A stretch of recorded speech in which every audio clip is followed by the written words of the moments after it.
Hello, hello, hello. Good morning from Barbados, everybody. I realize we have 14 people in attendance right now.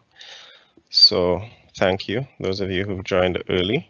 If you could bear a bit of patience, we're going to give 2 or 3 minutes to just see if we can get a few other attendees to come online before we kick off. Thanks for joining the webinar early. Welcome.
Good morning again. I see a few more people have entered the room.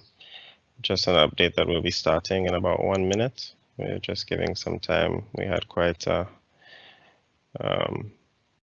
a number of attendees registering their interest and saying that they would join. So we just like to give people the opportunity to get in the room before we start up.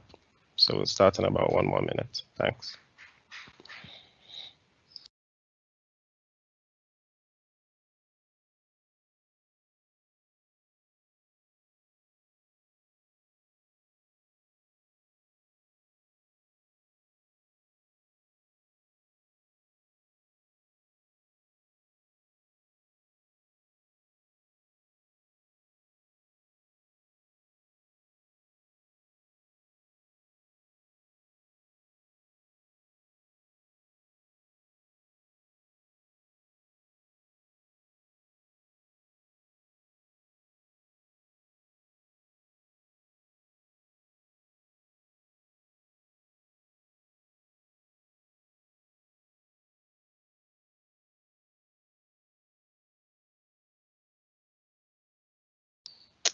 Okay, I think we'll kick it off here at this juncture. Once again, thank you to all of you in attendance thus far. Good morning from Barbados. Welcome. I was told we had a very good response to our invitation, so I look forward to seeing the room grow and many of you in attendance. We appreciate all of you have taken time out of your busy schedules. We try to schedule this in and keep it brief but meaningful, and we hope you get a lot out of it. So I'll just start off with a quick personal introduction before we begin. My name is Jean-Michel Paul. I am the Generation Expansion Engineer at the Caribbean Center for Renewable Energy and Energy Efficiency, or more simply the CCREEE, and I have the pleasure of moderating the session today. You may have noticed my colleague, Ms. Gerald Lindo, would have been the moderator, but we had to do a last-minute switch up. Jerry and his wife have just had a baby, so congratulations to them. So I'll be handling the session today on his behalf. I'm an engineer by training and experience, and I currently work primarily on CCREEE's Integrated Resource and Resilience Plan, which you'll be hearing a little bit more about today, and in particular the reasons, the benefits, and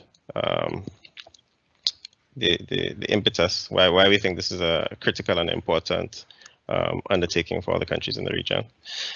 So today, we are going to examine the topic of resilient power systems planning. We've brought to you a few presenters who have a wealth of knowledge and experience that they're willing to share on the topic. We appreciate them giving their time to us today. As a quick recap of the agenda, first three presenters will be setting the scene for us with the opening welcome and introductory remarks. This will be followed by an examination of the importance of resilient power sector planning, and we're doing that through three lenses. We're looking at it from the policy perspective, we're looking at the technical, and we're rounding it off with the environmental considerations. We'll open up some Q&A on the topic where you'll have a chance to ask your questions to our panel. And in order to do so, you should have a Q&A chat where you can place your questions, and at the appropriate time, we'll be passing those off to the panelists for discussion. Finally, I'll leave you with a quick summary of how we're trying to tie it all together with CCREE's IRRP program. There's a lot to discuss, and we have a packed agenda, so let's begin. So to kick us off this morning will be Mr. Joseph Cox. Mr. Cox is the Assistant Secretary General, Trade and Economic Integration for the CARICOM Secretariat, a position he has held since September 2015. A Jamaican national, Mr. Cox holds both a bachelor's and master's degree in economics from UWI. He has been an applied economics consultant and advocate for over 25 years. Prior to his current post, he contributed significantly to the development of his country through the stewardship of a number of important institutions and development of several national strategies. He received the Prime Minister's Medal of Appreciation for Service to Jamaica in 2012. Sir, welcome. Over to you, please. All right. Thank you very much.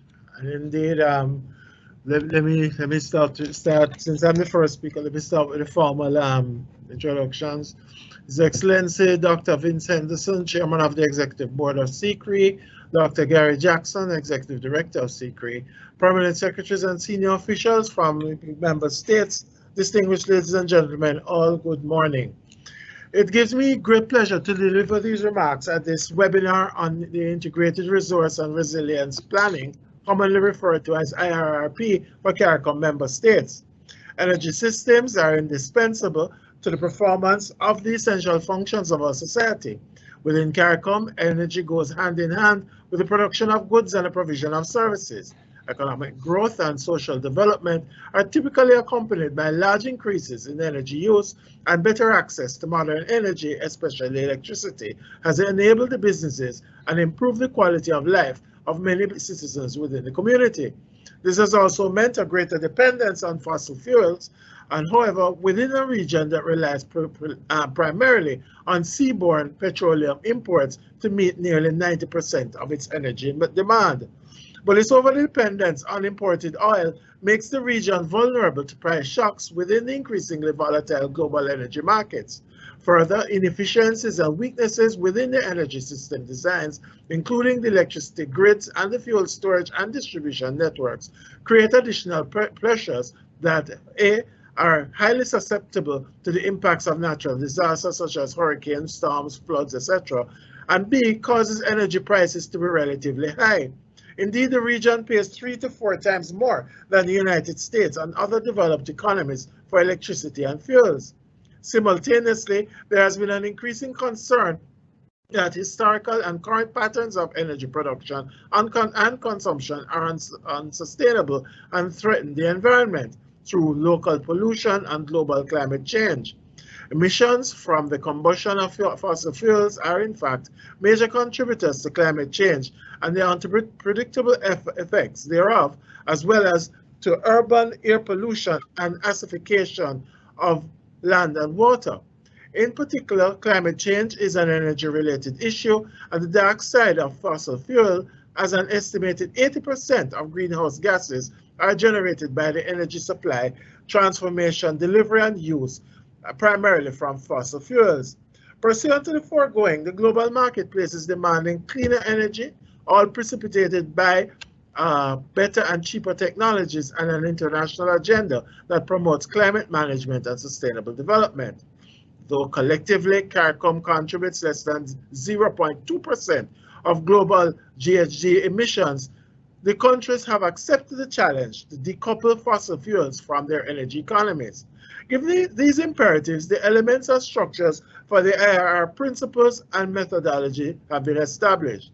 In particular, the IRRP framework is a departure from the decades-old focus on the energy transition through climate mitigation lens, and the framework supports the identification of opportunities through which the resilience is treated by way of a multi-hazard approach.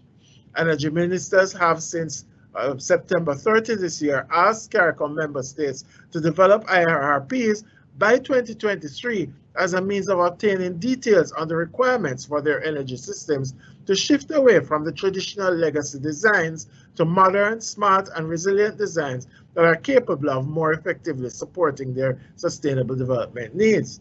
There has been the desire for a framework wherein our countries can effectively take greater ownership of the measures to combat our sustainable development challenges in general and the unsustainable dependence of our energy systems on imported oil, in particular, through the emerging opportunities within the new global agenda.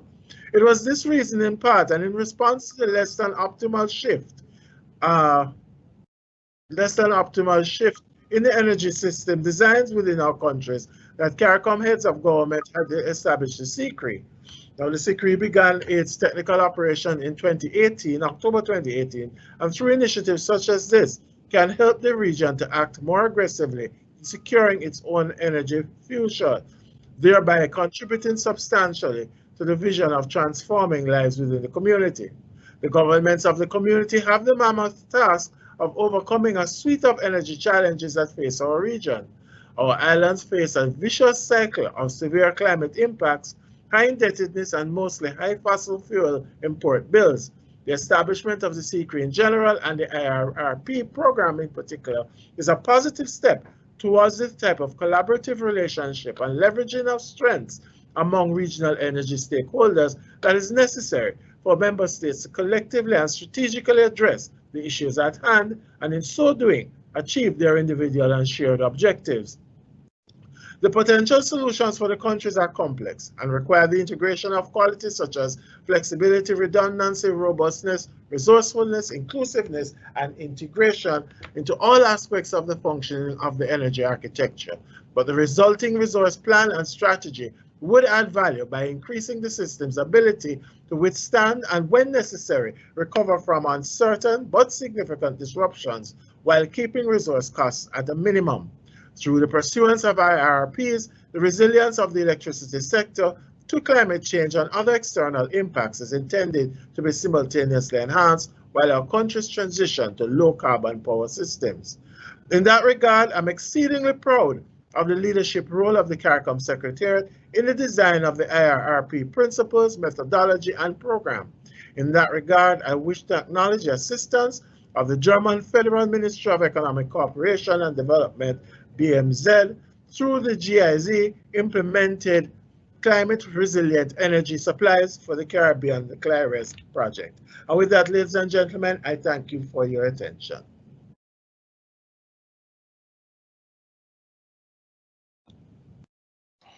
ASG Cox, thank you very much for those remarks. We appreciate your presence here and the considered remarks to kick us off. Thank you very much. You're welcome. And next up on the agenda, we were to have His Excellency Ambassador Vince Henderson. We are just going to give Ambassador Henderson a bit of time. So if you don't mind, to our audience, we are just going to rearrange the schedule by bringing up Dr. Allen, who is here to give us some introductory remarks. So to introduce Dr. Allen. Dr. Peter Allen is a distinguished public servant and public health professional, and he actually represents one of our current IRRP countries, that being Belize. Dr. Allen currently serves as the CEO of the Ministry of the Public Service, Energy and Public Utilities of Belize, a post he's held from November 2015. For a 7-year period before that, Dr. Allen served as the CEO in Belize's Ministry of Health. He's a specialist in public health systems and adjunct professor in the Global Health College of Public Health, University of South Florida, for 10 years. Dr. Allen has a first degree in dental surgery. In addition, he's delivered numerous presentations internationally and has a number of peer-reviewed articles on a wide range of health-related topics. Dr. Allen, welcome to you. Thank you, Jean-Michel. Thank you very much indeed. And thank you, ASG, for those remarks earlier. The protocols having been so well established by the ASG, I'd of course like to welcome everybody in lieu of Ambassador Henderson's welcome remarks. And for my brief remarks, I would like to ask you to consider climate change and resilience in the context of sustainable development and the resources available to each of our countries. Despite the urgency of the COVID crisis, climate change remains our most significant existential threat. One of the principal catalysts for climate change, of course, is fossil fuel and issues around transitioning the energy generation portfolio from a largely fossil-based to a renewable-dominated portfolio. The need for natural gas, the value of storage and baseload renewable generation technologies become our existential imperative. This, to state the obvious, is even more important for each of our vulnerable, low-lying small island states. But while the challenges we face may be similar in nature, each of us address those challenges in the context of our own unique national circumstances. It is in this context that I would like to applaud the efforts of CARICOM and the CCREEE for the nuanced development of the IRRP process, a process designed to allow us to plan regionally, but to act in a manner which is customized to our own national realities. For countries like Belize, sustainable systems must maintain their function even when exposed to disruption. All of us must look at concepts of resilience, given the probability that our energy systems will be increasingly exposed to disruption from whatever source, climate change to an increasing percentage of variable power from renewable sources. Sustainable systems must also be cost-effective, of course. Our continued massive importation of fossil fuel is not sustainable, and sustainable systems must again be clean, as the ASG said, again negating fossil fuel as a possible option. Change is inevitable and urgently needed, but within that need is a surrogate need for data to guide the change efficiently and effectively. We need data on electrical demand and on demand-side matters, on grid infrastructure, electrical supply assets and their performance. We need to understand national policies, social and economic statistics, and more. For me, our greatest challenges may not be technical in nature, but those delicate administrative challenges that occur when wide-ranging data is held by many different actors across multiple sectors. Coordinating effective engagement across multiple bureaucracies has been likened to trying to herd a bunch of stray cats, next to impossible in many ways. But that holistic planning is essential. And so, along with our technical capacity, we must also consider building more subtle administrative capacities of listening, finding compromise, building consensus, and implementing even at the pace of our slowest partner. The IRRP process has been designed with such things in mind. I congratulate CARICOM and CCREEE once again, and especially the outstanding efforts of Dr. Devon Gardner and Dr. Gary Jackson. I look forward to the presentations and discussion to follow, and once again, welcome everybody to this excellent session. Thank you all. Thank you, Dr. Allen, for your wonderful introductory remarks. You definitely give us a few more things to think about as we enter the main presentations, and thank you again. So I'm just going to, at this point, offer apologies for Ambassador Henderson. We haven't been able to get online yet, but I do open the possibility that he may join us during the proceedings, and we would allow him the platform to still give him the welcome remarks he had planned to. So we look forward to seeing him in here at some point. But now, the two remarks we've had thus far, I think they've set the scene well for the upcoming presentations. And these presentations plan to take a deeper dive into the topic right now.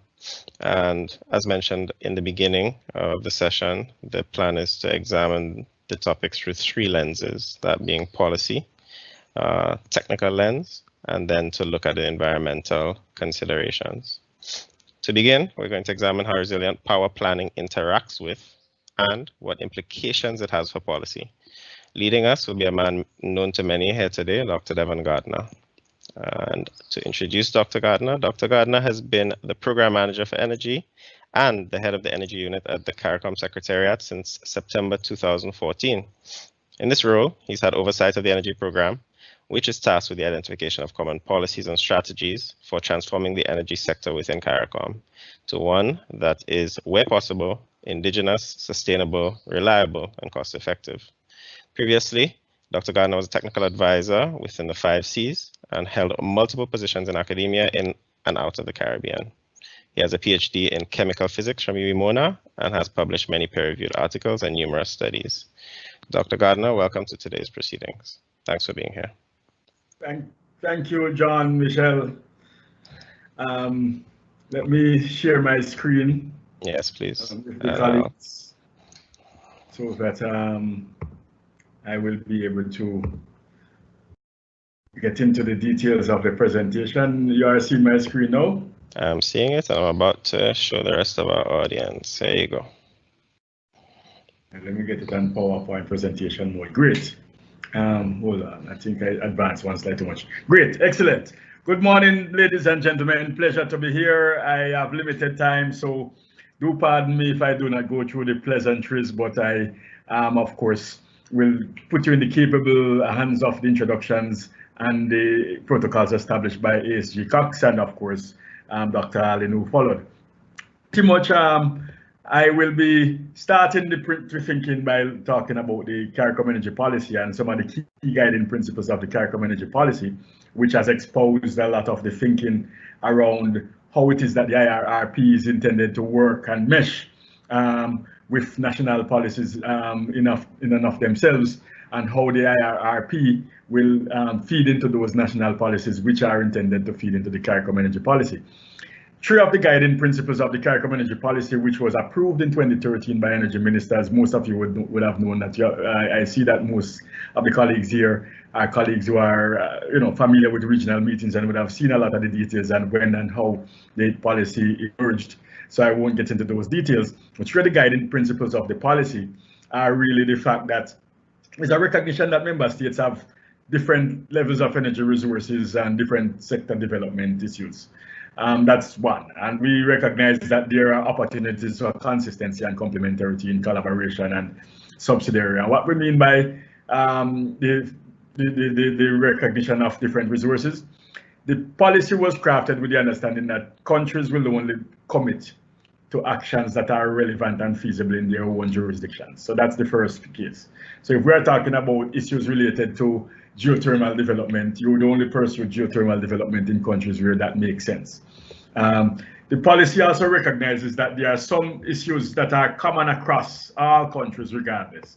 And one such example is the whole issue of energy efficiency. So, identifying those issues that are collectively similar across countries and identify how it is that we can cooperate to develop situations that can exploit the synergies available in all countries in those issues or those matters. The third area is that of subsidiarity, where there are some things we believe will be advantageous if we pursue them regionally, and that these can be better if we do them collectively rather than country alone. And the integrated resource and resilience planning mechanism which we are embarking on is one of those subsidiarity issues. We believe that some of those issues regarding policies and regulations, such as regional energy efficiency building codes, integrated resource and resilience planning, integrated utility services, and some of those big ticket items that we are pursuing are actually better for the countries if we do them together, because on the one hand, you are able to use a collective of regional expertise to support countries individually, rather than each country trying to figure it out on their own, within their own limitations and their own, absence of suitable or sufficient capacity. Also, the resources that are being used to develop and support some of these things can benefit from economies of scale. The CARICOM energy policy links to what we call the CCREEE, or the Sustainable Energy Roadmap and Strategy, which is intended to support the implementation of renewable energy and energy efficiency actions. If you think about it, back in 2012, when the policy was finalized and eventually when it was approved in 2013, the region didn't have a lot of experience at the time with renewable energy and energy efficiency, certainly not the amount of experience that we have now. And so it was thought that it was relevant for there to be a strategy that would provide guidance and orientation in how we proceed on those matters, given that most of the experience we had in the region at that time was within the petroleum and natural gas sectors. And so that is one of the reasons why the CCREEs emerged. Within the context of the CCREEs, in 2012, when that CCREEs study was completed, what we refer to frequently as the baseline assessment, we had 6.2% renewable energy penetration in the region at the time. 2019, last year, when we did our assessment, we were at 11.1% renewable energy penetration. Albeit the region had made targets of 20% by 2017, there was nevertheless a significant jump despite us not achieving those established targets at the time. If we look at where we want to go with respect to renewable energy, we are talking about 28% in 2022 and 47% in 2027. Naturally, those are big jumps from where we are now, and the issue of how we get to those jumps is one which is critical. In respect to energy efficiency, the story is also interesting. 2012, we were at about 14,000 BTU per US dollar of GDP, and in 2019, we were at around 12,800 BTU per US dollar of GDP. So slight improvements in the energy intensity between 2012 and 2019. We are talking about in 2027, 33% improvements relative to the 2012 baseline year. And so if you look at that relative to 3.5%, 3.6% growth, which is envisioned within electricity in the region under normal circumstances, naturally we'd have to revise those given some of the impacts of COVID and some of the other growth reduction factors.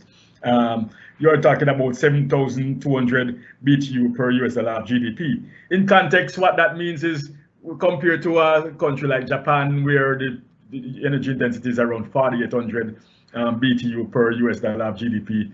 At the current state, CARICOM is 3 times less efficient. If we get to where we want to go in 2027, we'll be probably at 1.5 times less efficient than Japan. So that's not such a bad progress after all. So we are talking about integration of renewables. Most of the renewable systems that we are talking about integrated are variable already in by their nature. Look, this is the example of wind. Wind is a common feature of all CARICOM states, although in different pockets. So countries have options and opportunities to introduce wind into their mix in order to achieve the targets regionally, of course, and nationally. Some countries have also set targets, some of them even 100% targets.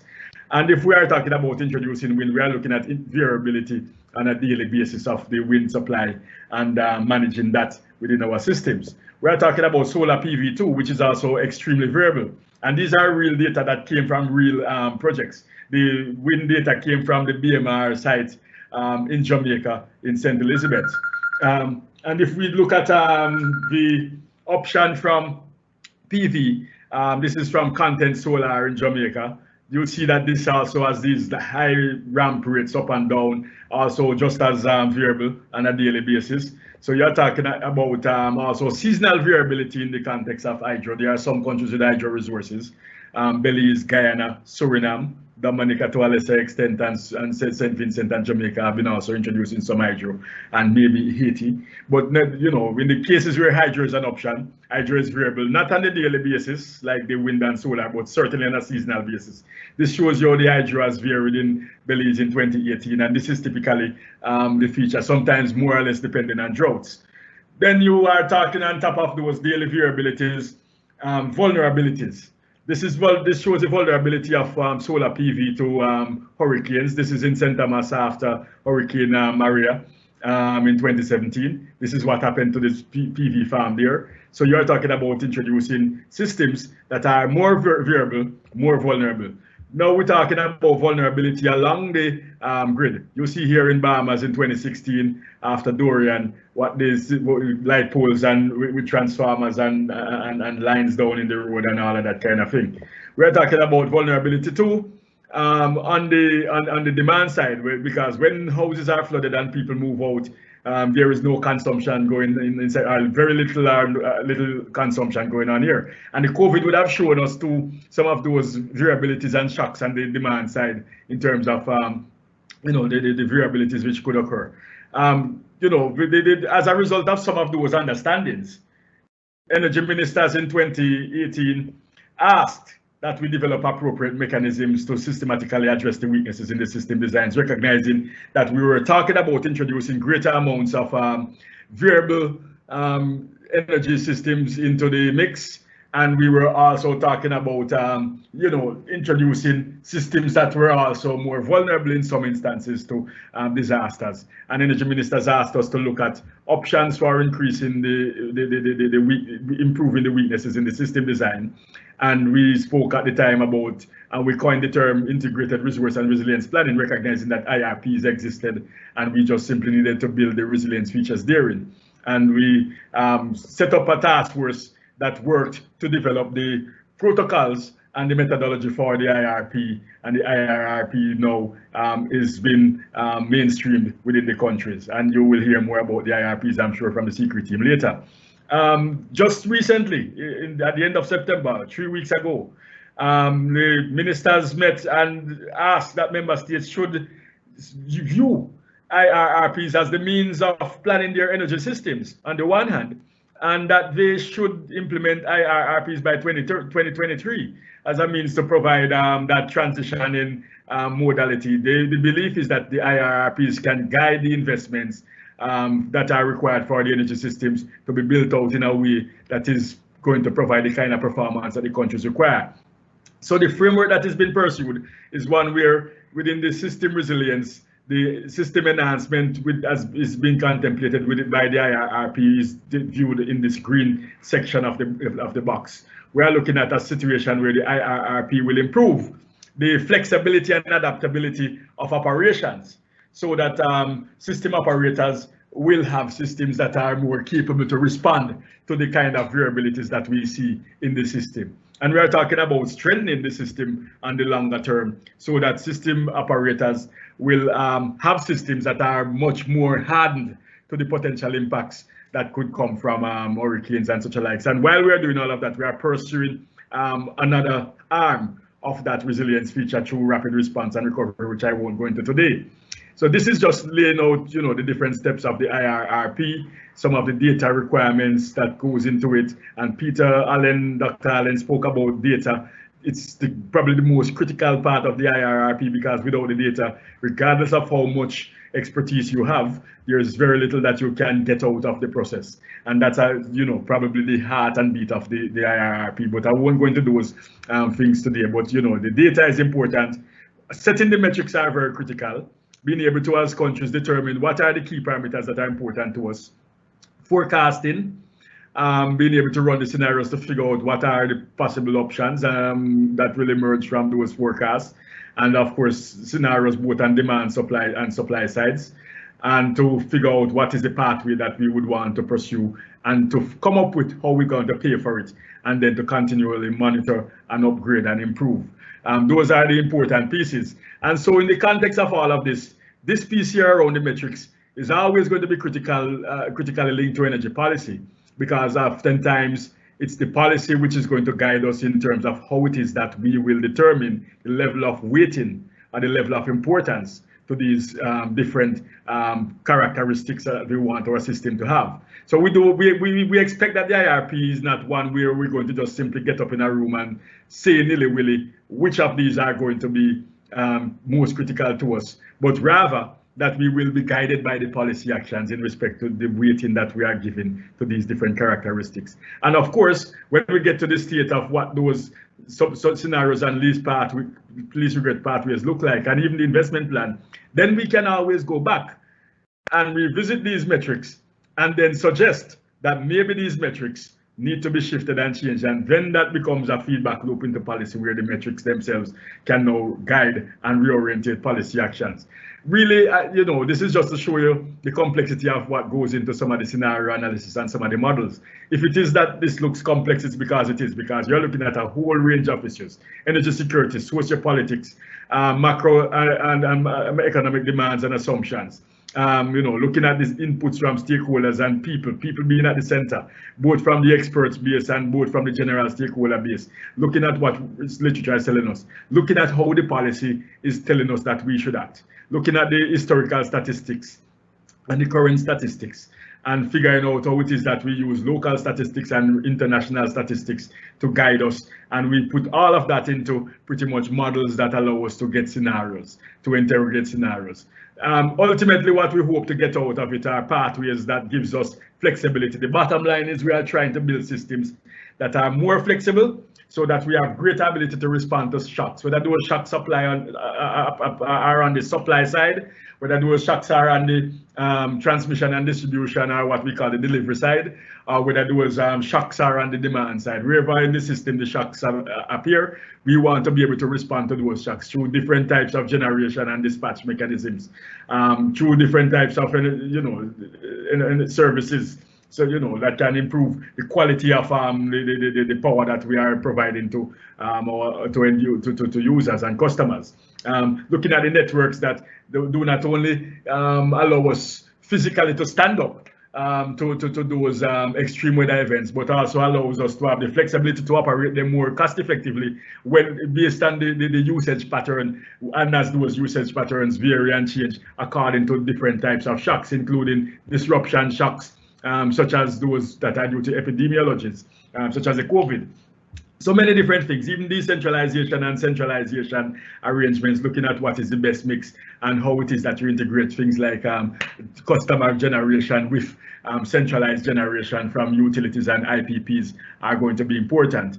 And in the context of microgrids, there's also a role for microgrids. How do we use microgrids both embedded in urban centers that are built into urban grids, and how we use them in remote centers to bring energy access to rural folks and isolated folks who are not part of the grid. And when the time becomes appropriate, maybe interconnecting them with the urban grids as their supply demands and as their communities grow, and it becomes realistic and feasible to connect them also. And how it is that we can provide a range of services that would make energy much more democratic in terms of how you access and use it to those consumers. The holy grail of interconnection is one that we have to consider at some point. And in the case of the islands, maybe the one which is more important for us or interesting for us is really the submarine one, not just the overland one. And we see opportunities. One of the easy ones is the St. Kitts one. If you look at it, 3.2 kilometers, 11 meters depth, suggests this should be a no-brainer, but of course it hasn't happened. And these are things that we need to look at in the region. The Bahamas, there are lots of pockets in the Bahamas for interconnection, pockets for interconnections inside there. Many of you have been talking about interconnections between Barbados and St. Vincent and so on, and Dominica and the French Islands is one that is also very popular in terms of discussions that have gone. Bottom line is, we are trying to get to a state of self-consistency, wherein we look at the IRRP within the context of sector planning for the electricity sector. And that those sector plans are going to be driven in part by what the National Energy Policy is telling us and what the National Energy Strategy and Action Plan contains. The sector plans are going to be driven by that. And we expect that within the context of driving those sector plans, we will end up with implementation and operational details that we can then use as the basis to implement going forward, those investment grid plans that we talk about. And then we will continually fact check and performance check, monitor, measure, and analyze and check the performance of these implementation and operations. And then we review and come back to update policies as required, feeding national policies back into the regional policy and using the regional policy tool where necessary to feed back into the national policy when we look at collectively how the region is reacting. So the view is that IRRPs at the national level are going to lead to aggregated IRRPs, which will end up with a CARICOM-based IRRP when we complete all of the countries. So you have 15 country IRRPs, you're going to end up with a regional IRRP, which will be an aggregation of national IRRPs. And that national aggregation of IRRPs will lead to to aggregations of national energy policies into regional energy policy. The view is that by 2025, CARICOM will have an updated modern energy policy that reflects some of the new emerging paradigms that are not yet considered within the existing policy.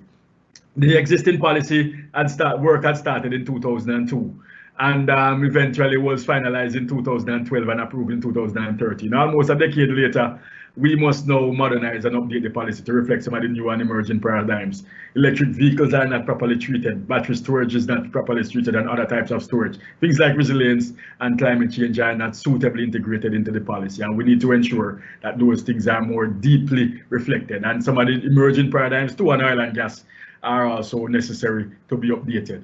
So the expectation is that the IRRPs are going to provide a critical tool into the updating of not just the national policies, but also the CARICOM energy policy and eventually the energy strategy and roadmap, so that we will be in a position to improve therefrom. And the end result of all of that is that we will have clearer indications of how it is that we develop projects for implementation. So in a sense, once we have the IRRPs that frames out what that investment package is, it means that we can look at every project along a state of multi-criteria decision analysis and determine what the contribution of those projects are going to be to the big picture that we would have set ourselves within the context of our energy policies and our climate policies and our other policies that are connected to our energy policies, including our sustainable development goals. So each project is going to end up in a situation where it's connected to the big picture. And in the context of all of that, we will get to a state where we are going to be truly able to see the energy systems in our countries really for what they are, as ASG Cox said in the opening, not as climate mitigation tools per se, but as tools for resilience that allows us to make a mitigation contribution. Because ultimately what we need to do is to use the context of the energy systems in our design. We have to design our energy systems in such a way that we use resources that allow our country to adapt. Our countries must be able to adapt to these expected changes that are due to climate. And in so adapting the resources that are capable of allowing us to function effectively and provide reliable and efficient and cost-effective energy services, then we can support the other natural environments too, which are also dependent on energy, and also other sectors such as food and water. And in so doing, adapt our entire socio-economic development pathway through energy use that is sustainable and resilient. And that will allow us the basis through which we will make the mitigation contribution. So rather than mitigation being at the center, mitigation is going to be a direct spin-off of the adaptation focus that we have. And at the end of the day, coming to the end, what we expect is that you will get a judicious balance around costs, because everything really relates to costs. And of course, the benefits, so the cost benefits pieces. Technology costs, we know that some of the technologies will cost more in terms of resilient technologies. So we understand that. We understand some of the infrastructure too will cost more. We're talking about 14 times more for undergrounding cables compared to putting them overhead and so on. There are going to be other resilience costs. How much do you need to put in as do your normal N-1 spinning reserve rules hold? For instance, compared to in a resilient system as it is compared to traditional systems, we will have to look at those issues and see whether in a resilient system you need to have greater redundancy and all of that kind of thing. Bounded rationality is a key one, and I put it in bold. And what do I mean by bounded rationality?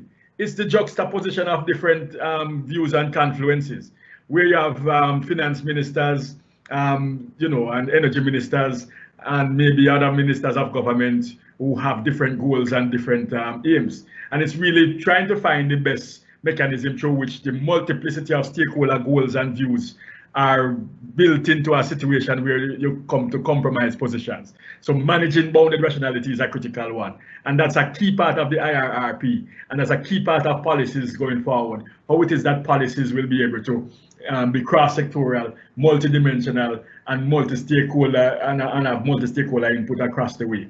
And in the end, that the region will end up with a secure system that have maximum flexibility that allows it to adapt. The multi-sectoral linkages are key, because if we don't build out the multi-sectoral linkages, then we are going to certainly lose the opportunities for the sectors to become resilient through the resilience of energy itself. And the blue economy is important. I notice I put blue economy deliberately. I could have simply said sustainable development, but I use blue economy because to a large extent, the countries are islands, and all of them are, well, the majority of countries in CARICOM are islands, and all of them are looking to explore their maritime options and mechanisms.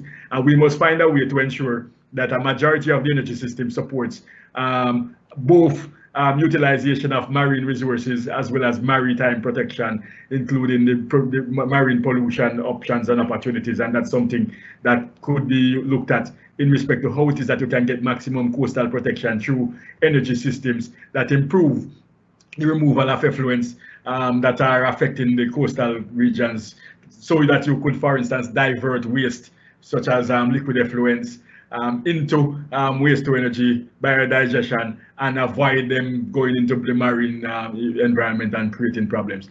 Colleagues, wrapping up, really what we see is a confluence of pieces, much like a jigsaw puzzle, where integrated planning is a critical, the central part of the energy policy of CARICOM going forward. I will tell you that right now is energy security. And so the integrated planning will work very closely, as Peter said, with information and knowledge management. Climate and disaster risk management, Christian will no longer talk, we'll talk about in a bit.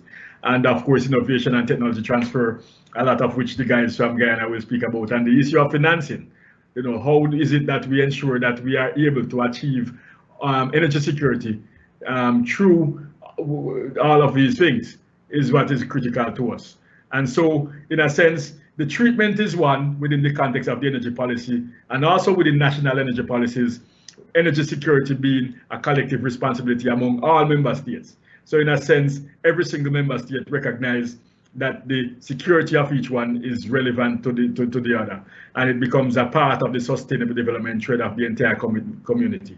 And that is really the way in which we are using the IRRP to build out the energy policies at the national scale. A lot of countries have energy policies that need to be updated, and then of course those national policies are going to help and aggregate and feed into the regional policy, such that by 2025 all countries will have up-to-date modern energy policies, and by 2025 there will be an updated CARICOM energy policy. And it's important 2025 because that's going to be the next cycle of the NDC. The NDC revisions will be due then. And so while we realize we would have missed the boat in 2020, which is when the current cycle of revisions are due, and Kishan can always talk to that later too, we believe that we should start now within this time to put all the alignments and pieces together so that the energy policies and the NDCs will be hand in glove, walking down the aisle, so that one contributes to the other and the other contribute to one, so that mitigation and resilience can become, if you want to call it, like bread and butter going forward. Ladies and gentlemen, I will stop here. Thank you very much. Thank you very much, Dr. Gardner, for that insightful presentation and those remarks, and thank you for giving us the regional perspective as well as the policy perspective. I believe that given our audience today, the policy perspective is of particular interest, but other than the policy IRRP interface, which is surely of interest to all our attendees here today, we'd also like to take a deeper dive next. So we're going to go down into the technical and environmental considerations of today's topic.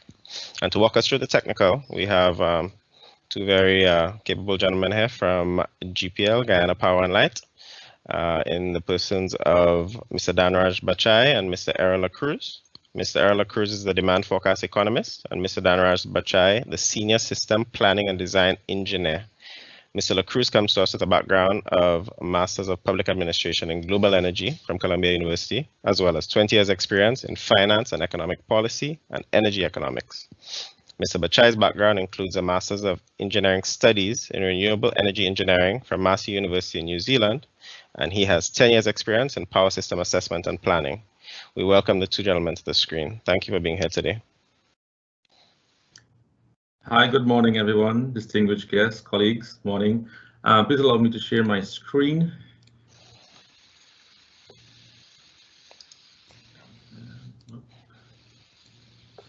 Right. So we're here, Errol and myself, we are here to present GPL's modeling concept of the IRRP.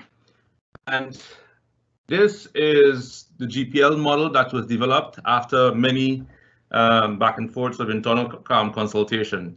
Essentially, this model is geared to align to have the IRRP modeling concept aligned with GPL's corporate strategic plan, which is called Success, and which is an enabler for GPL to become a world-class utility. Success is essentially an acronym which stands out for service quality, uptime, coverage, compliance, efficiency, safety and security, and sustainability.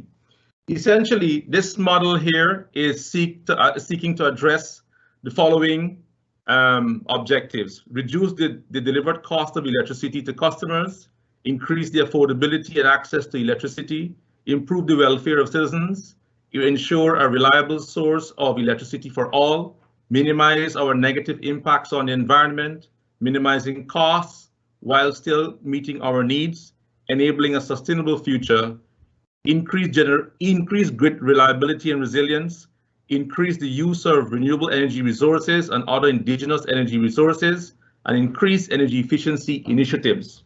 So essentially, this model comprises of 6 models.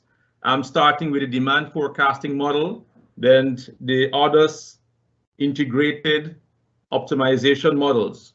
But before we go forward into that, I will ask my colleague Errol to drill deeper into the demand forecasting model and the tariff model.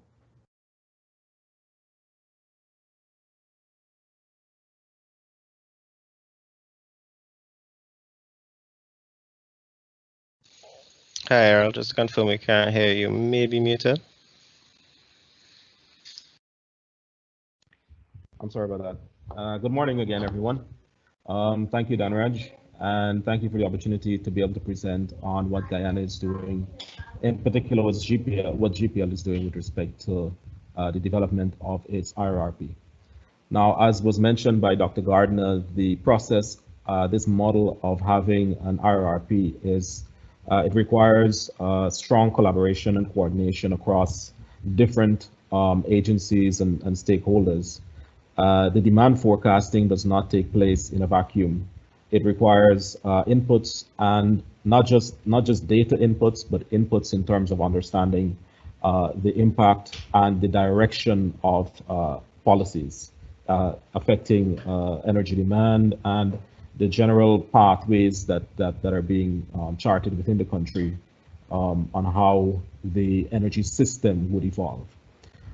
So for this, we rely on close collaboration. We have developed and are in the process of institutionalizing close collaboration with the different local partners, the Ministry of Energy, the Ministry of Finance, the Bureau of Statistics, Bank of Guyana, and to some extent even external partners, the IMF, in order to get as much useful information, as much information that will be useful not only for the building of the model, but understanding how the model is to be applied, and whether we can trust the results of the model, because as we know, any forecast, it's there's never a 100% accurate forecast. So forecasting is part science, it's part art, and if we don't have a good understanding of the overall environment, the overall planning environment, then the science might give us what would appear to be a statistically sound model, but we would be lacking the art of it to be able to understand that this model, even though it's statistically sound, it's not the appropriate one that we should be using. So in Guyana's case, what we're using is we're building or we're pulling from information coming out of the energy sector model, which I think, and I don't want to speak about that because it's within the larger ministry of the Department of Energy. But whatever priorities, policy priorities come out of that model with respect to how the energy transition will be handled, what are the priorities in terms of energy generation, looking at perhaps enhancing energy intensity and efficiency, all of these things need to be factored in to the demand forecasting model. And of course, the economic model. From this, we've garnered information on historical and forecasted GDP and other variables, including the disposable income, for instance, GDP deflators, population growth rates, and essentially everything that could possibly impact on energy demand going forward. from a historical and theoretical standpoint. And what we've done is we've used all of this information to build a forecasting model. The model selection is something that, well, GPL has invested considerable time and resources in order to be able to build in-house capacity in terms of forecasting, demand forecasting for energy.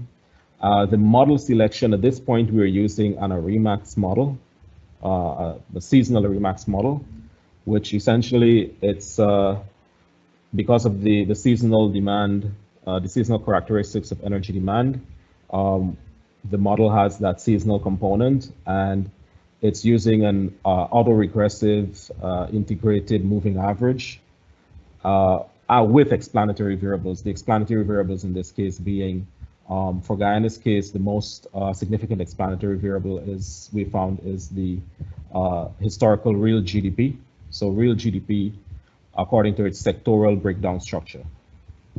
Now, what we've done is we've pulled this information into this REMAX model using 20 years historical data, prepared forecasts at an aggregated level. So this is a high level forecast. And then at this time, what we're doing is a top-down approach.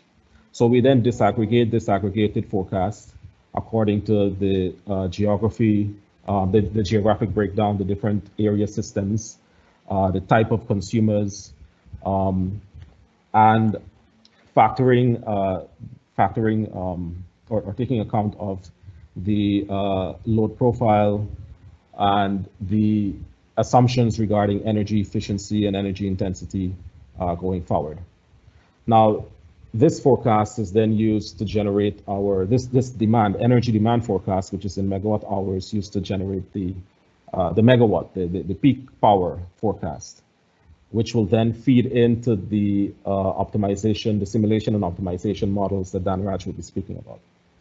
Now, there is an inherent feedback loop, and I did say that GPL is currently doing a top-down forecast, but the plan is to have a more detailed and granular bottom-up forecast, which we'll be working on in the next iteration of this exercise, so that we can not just we're not just looking at the overall energy demand, but we want to be able to forecast at the different components, the different components of this energy demand, how these will change, or how changes will affect them. What I mean is, for instance, taking into consideration policies with respect to tariffs, taking into consideration the cost of energy supply, how would consumers respond to overall policy? How would the different types of consumers respond to policy according to where they are in the grid, their income levels, for instance, the category of consumers, and then how this feeds back into the demand forecast. So what this is speaking about is having an iterative model where we do the forecast, we have certain results of this, we realize that there would be some impacts on, or there could be some potential tariff impacts, take that into consideration, run it again. And so we have an iterative model that builds on the output of the different simulations that would have been run. At this point in time, we don't have that bottom-up forecast operational. We have the top-down forecast, which is, I believe it's very robust, very useful. But we are looking to move in that direction of having more granular bottom-up forecasts in the next iteration. So I'm not gonna, if you have any questions, you can ask them, but I'm not gonna dwell too much on this. If you have any more, we have some additional slides at the bottom here explaining GPL's forecast, but I'm now gonna hand over to Dan Raj to speak about the simulation and optimization and other aspects of this model. Thank you, Errol. Right, so Errol would have touched on model group 1 and 6. All right, so besides the demand forecast, which is an input into the simulation and optimization set of models, we have to first establish our business as usual expectations, which includes the characteristics of the machines that we have available and what are the current O&M costs, and also what is the planned, what's the retirement schedule for engines that have reached 25 years. So in addition to that, we also have to focus on what are some of the available development options we have in Guyana with regards to generation, the various resources, transmission right-of-ways, substations in terms of land availabilities. Similarly, distribution will tie in with transmission. What are the various kind of end users we envisage to have in Guyana? What are the other types of storage options we have available in Guyana? We currently are thinking of the use of battery energy storage systems. And with hydro coming on stream, there will be the possibility for hydro storage.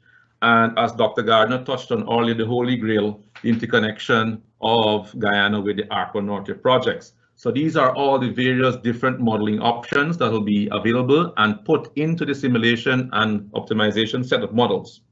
So within the simulation and optimization set of models, we have our cost production model, which is mainly Plexus.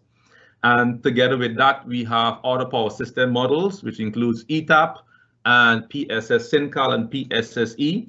So initially what we do is we take the business as usual scenario and all the other development options, and we first establish a base case. Which would therefore establish a reference for us. And then we would allow Plexus to optimize based on the generation options and other transmission and substation options.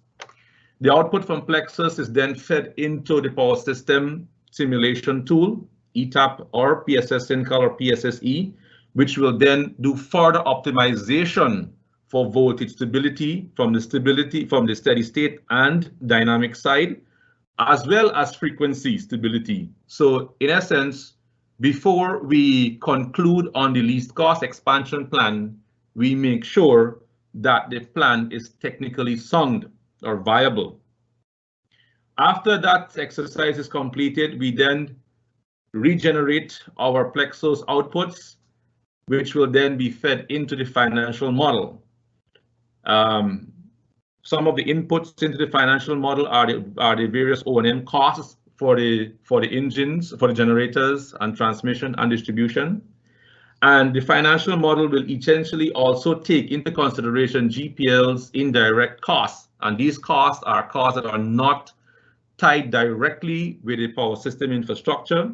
It will also take into consideration the historical financial statements and what are some of the financing plan in terms of the options for financing the expansion projects.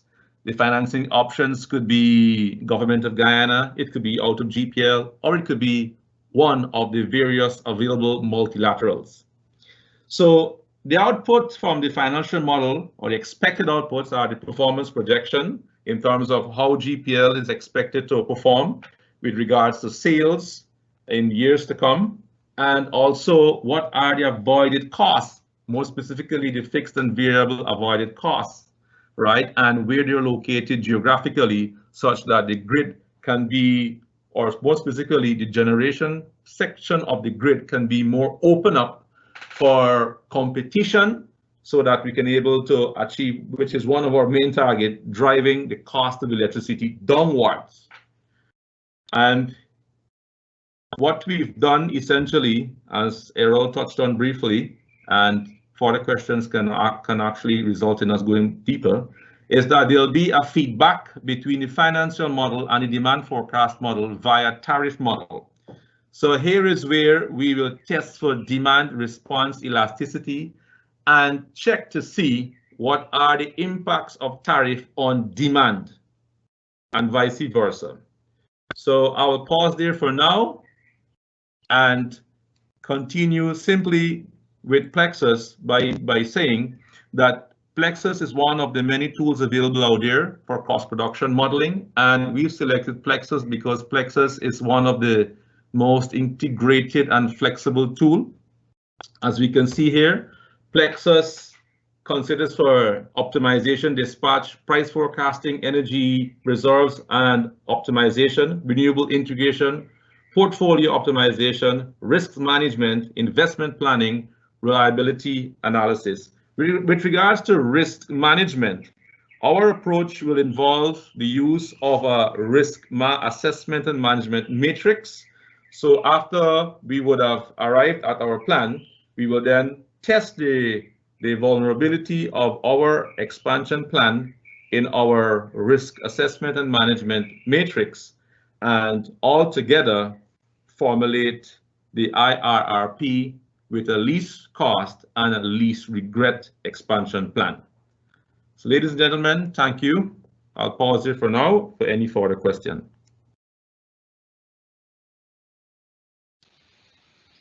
Thank you very much, Dhanraj. Thank you, Errol. Thank you both. Any questions, feel free, as you've been doing. I've been seeing some questions coming in, so just type that into the chat. And as a reminder, after the next presentation, we'll move into some Q&A. Once again, thank you both for bringing up the critical technical matters that you've been dealing with and showing us the work you've been doing up to this point. I know I can say it's been a pleasure working with GPL. I admire seeing the structure and what y'all have been doing to improve the company, and we do hope this process can also help to particularly highlight the matter of resilience in the structure you've already built for GPL that has evidently been working. Thank you. And last, but far from least, we're coming to viewing this matter through the environmental lens. And to lead us through this will be Mr. Kishan Kumar Singh.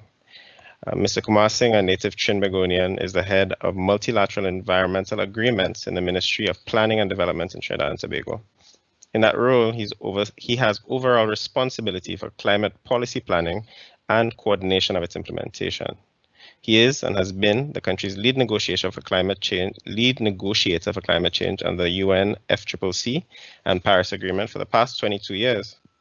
Notably, he co-chaired the negotiations on the Paris Agreement, where he was also responsible for tabling and securing adoption of the decision on NDCs, or nationally determined contributions, which forms the bedrock of the Paris Agreement at COP19 in 2013. We'd like to welcome today Mr. Kumar Singh. Thanks for being here with us.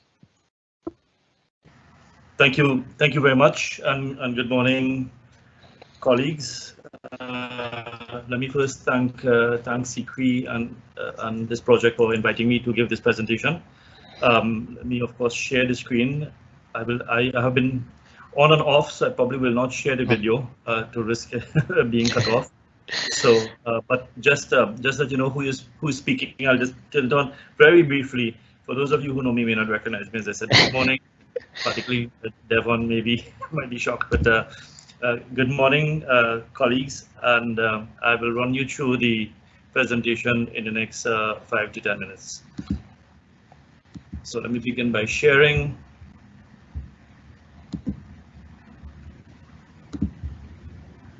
Okay, so my slant on this, as requested, is to look at the energy resilience building from an environmental and climate risk perspective.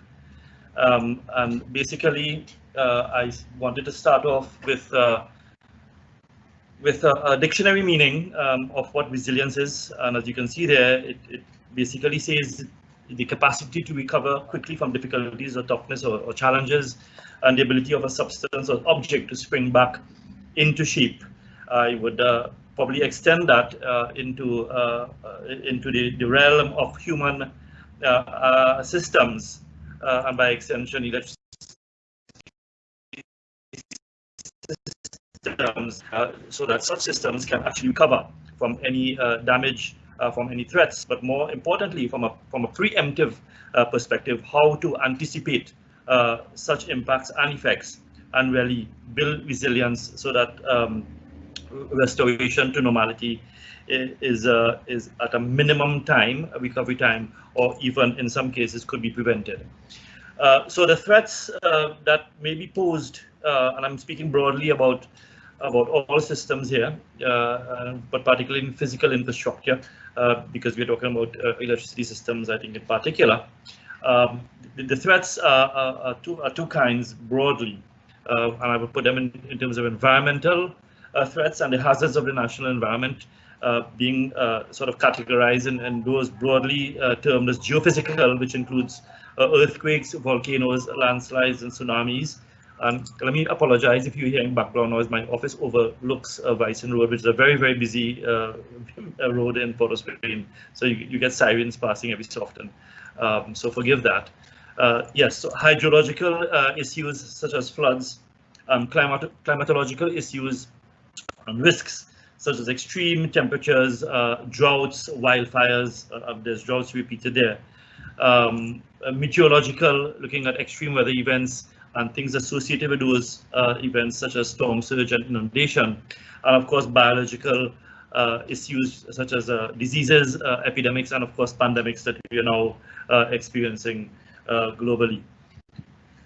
There are other man-made threats that of course can be totally perhaps avoided, but need to be catered for in any events, and these can include industrial accidents and environmental degradation as a result of development, but also political issues that may lead to conflicts in areas where projects can be sited and due to displacement of infrastructure, displacement of communities, and so on. So these are some of the threats, broadly man-made and environmental. I just touched on the man-made, but I'll be focusing on the environmental aspect of it, and it's important, therefore, to assess those threats and the impacts of those threats. And they're broadly sort of categorized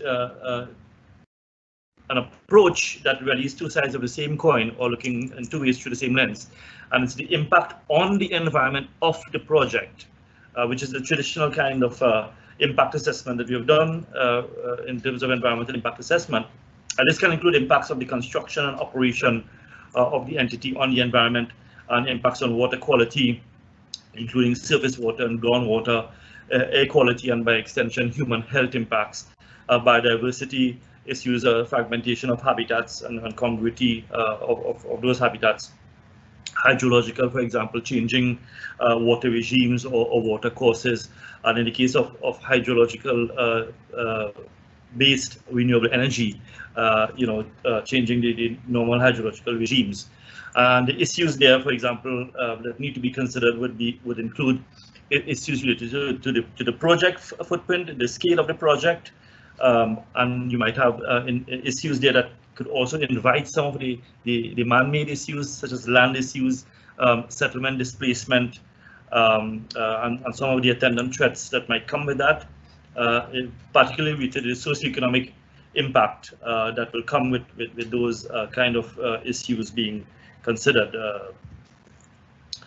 And of course, the other way around, looking at the impact of the environment on the project, where the project can be impacted on by environmental issues, including the geophysical, hydrological, climatological, and meteorological issues that I identified earlier. And considerations may need to include issues related to the geophysical siting, for example, whether you put it in a floodplain, and therefore be sort of vulnerable to flooding events, whether it's in a seismic zone and therefore to earthquakes, or in a coastal area and therefore subject to storm surge that may be associated with some of the climatic events. As you know, in the Caribbean, in most of the countries, if not all, particularly so in the small island states, most of the development takes place on the coast, and you have a lot of competing interests and overlapping land issues side by side that can provide further complication in terms of geophysical siting and how the environment can impact on the particular project. And of course, outside of those broad environmental and man-made issues is the climate issues, although climate is also man-made because that is what we are talking about, anthropogenic influences on the climate system of man's activities. And it's broadly categorized in three areas: climate variability, climate risks, and climate change. And variability refers to the change or the variations in the mean state or average state or other statistics of the climate on all temporal and spatial scales beyond individual weather events. So it's sort of how does that variability affect the broader mean or the broader average set of conditions, whether it's precipitation or it's temperature, wind speed, and so on. And it's often used to denote a deviation from over a period of time, for example, a month, a season, or a year when compared to the long-term statistics for the same calendar period. So, for example, we are seeing now a hyperactive hurricane season. I think we are on to Epsilon. I think it was named last night in the Atlantic region. So it's, when you compare this season of hurricanes compared to the long-term statistics, you can see we are having a hyperactive season, and that is an example of climate variability. So it's a comparison in a particular given period of time over the long-term statistics for the same period of time. In terms of climate risks, the Intergovernmental Panel on Climate Change in its 5th assessment report basically identified those risks as impact from recent climate-related extremes. A recent meaning, within the last year, 2 years, decade, maybe at most, I would imagine, such as heat waves, droughts, floods, cyclones, or extreme weather events such as hurricanes and storms, wildfires. We've seen some of that in California, in North America, as we see. That reveals significant vulnerability and exposure of some ecosystems and many human systems to current climate variability. So it can also apply to infrastructure, as I said, because the infrastructure is really some of the human ecosystem features. And change, of course, is a change in the average conditions such as temperature and rainfall in a region over a long period of time. And the World Meteorological Organization usually defines that as 30 years. So it's a significant change, statistically significant change in the average conditions, in the average or in the mean conditions of either temperature or rainfall or other climatic parameters over a 30-year period. So it shows to a trajectory towards a more permanent change in those conditions. And the issues to consider, of course, is the impacts that may arise from changes in precipitation, for example, temperature, extreme weather events, hydrological regimes, and so on, including secondary or indirect impacts within and across sectors. So for the Caribbean, east, west, north, and south, the downscale models show that there is some variation within the region itself, even though it's a small region compared to others globally. And for us in the Southern Caribbean, in Trinidad, for example, some of the climate projections seem to suggest that we will be experiencing less cumulative rainfall, but more intense episodes of precipitation, and therefore the secondary impacts that might come from that in terms of flooding and impacts on agriculture, in terms of water quality, and so on. So those are the impacts that will arise from climate change. In fact, just this past week, we have seen 2 microclimate events. In 1 week, where we had these localized tornadoes being formed that caused intense flooding and actually blew off some roofs in neighborhoods. So we're seeing much of that kind of activity where you have daytime heating, a lot of daytime heating because of increased temperatures, and afternoon cooling causing some of these microclimate extreme weather events. They also include some of the slow onset events, such as long-term loss and damage that may accrue as a result of the gradual change in the climate and in climate parameters, and sometimes not so gradual, because we are seeing from the science that it appears that the climate is changing at a faster rate than previously assessed, and we look forward to more reports coming out of the IPCC and more scientific reports that seem to suggest this. So the slow onset events in terms of permanent loss of land, permanent loss of biodiversity, reduced rainfall, and so on, and the damage associated with those things will also need to be taken into consideration. And of course, all of those things have socioeconomic impacts on communities. These are particularly important in the context of small island developing states in the Caribbean, because some of the peculiar vulnerabilities of cities arise from issues related to the limited land resource. And I mentioned earlier, I think this is related to competing interests, overlapping land use, but more particularly so the difficulty in separating the developmental impacts from the climate-related impacts because of this overlap and competing land use. Issues related to limited human and financial resources to address some of these vulnerabilities, the lack of economies of scale, and perhaps in the context of this presentation and the webinar, is really some of the external or exogenous shocks that the region is particularly vulnerable to, particularly as a result of the lack of economies of scale. And you've seen some of that in energy prices recently, at least for us in Trinidad and Tobago, in terms of oil prices, and that volatility, increase and decrease over which we have no control, is a particular aspect of the vulnerability, because all I think now, including Trinidad and Tobago, are now net importers of energy, even though we still produce energy to some extent. The thing is, the climate change has been recognized as the threat multiplier, which means that the climate risks, the variability and change will exacerbate the existing vulnerability when overlaid over it.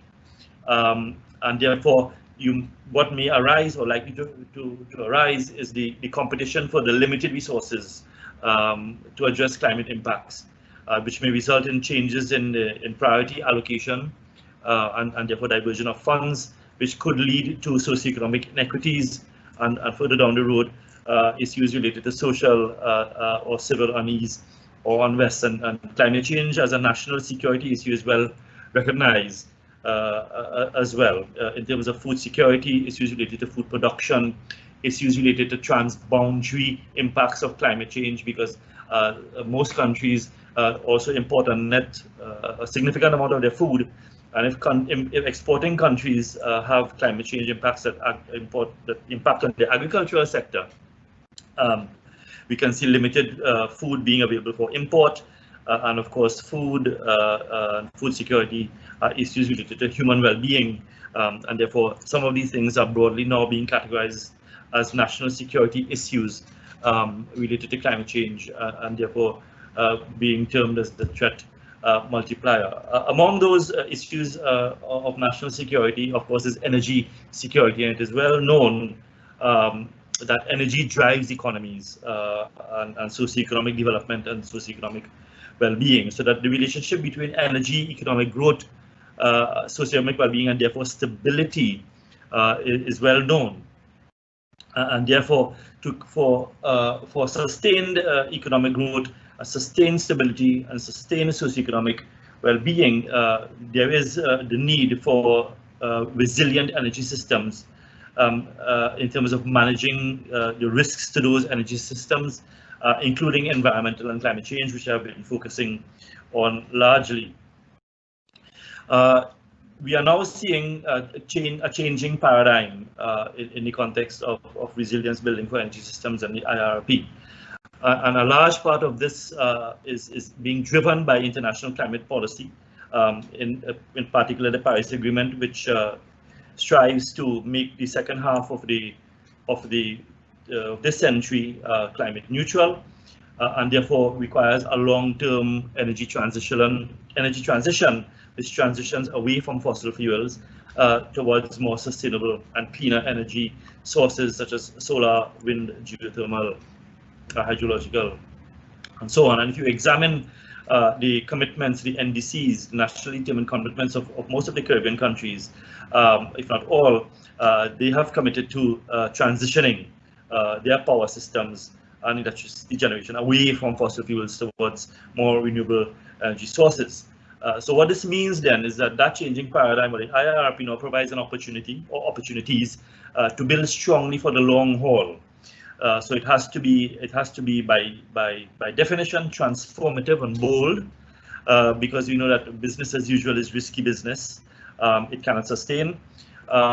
It also involves opportunities to strengthen governance systems, to maintain social order, to ensure reliability, but perhaps more importantly, to minimize the risk of being a victim of traditional paradigms, or again locked into a development paradigm that is now being fossilized, and that term is used intentionally. That is now being, compartmentalized in the history books. as a result of a comfort zone debilitation, because no one likes to change. Because, you know, if it works well, why tamper with it is a natural human kind of predisposition to its systems. So the IRRP basically provides opportunity for this transformation, and going forward. This is something, at least from our perspective, in Trinidad and Tobago, has proven to be a very interesting discussion, because, as you know, we are an oil and gas economy, gas-based economy, and most of our, if not all of our energy comes from natural gas combustion.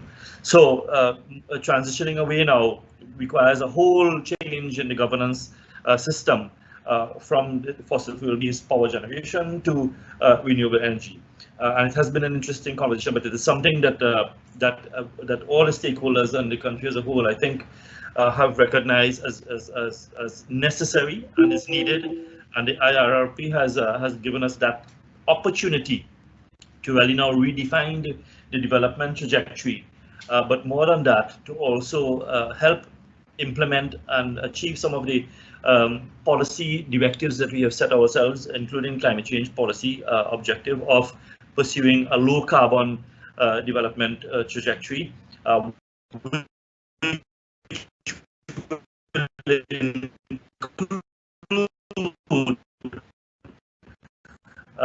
Generation system. And that's my last slide. I think I've just taken exactly my time. I'm available for any questions. Thank you very much. Thank you very much for that presentation, Mr. Kumar Singh. I think very insightful perspective on an important topic. You outlined the threats, the real risks of climate change, the need for resilience, absolutely, and the change in paradigms and the opportunities outlined by the IRRP. This is a perfect segue into our next section, but first off, I'd like to express two brief apologies. One on behalf of Ambassador Henderson, who I can note did attempt to join the call, but unfortunately he'll be unavailable to deliver the welcome remarks as planned, but we thank him for his attempts. And secondly, we do recognize we are approaching the time that we had initially set for the end of this webinar. I personally think this is one of the most interesting parts of the webinar, the Q&A, and gives you an opportunity to interact with the presenters. So if you do bear with us for a little bit longer, we would sincerely appreciate that. We do understand your time is valuable, so let's jump right into the Q&A section of the proceedings. And I'm just going to bring up the questions that have been put into the chat. So there is one to start, and this one is for Dr. Gardner. And I'm just going to bring up the slide because it references one of your slides, Dr. Gardner. And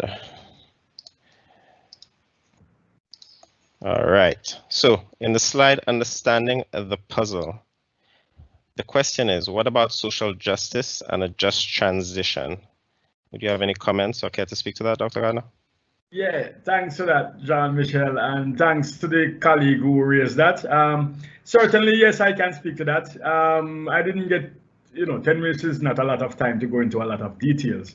Well, a lot of the social issues are captured under sociopolitics.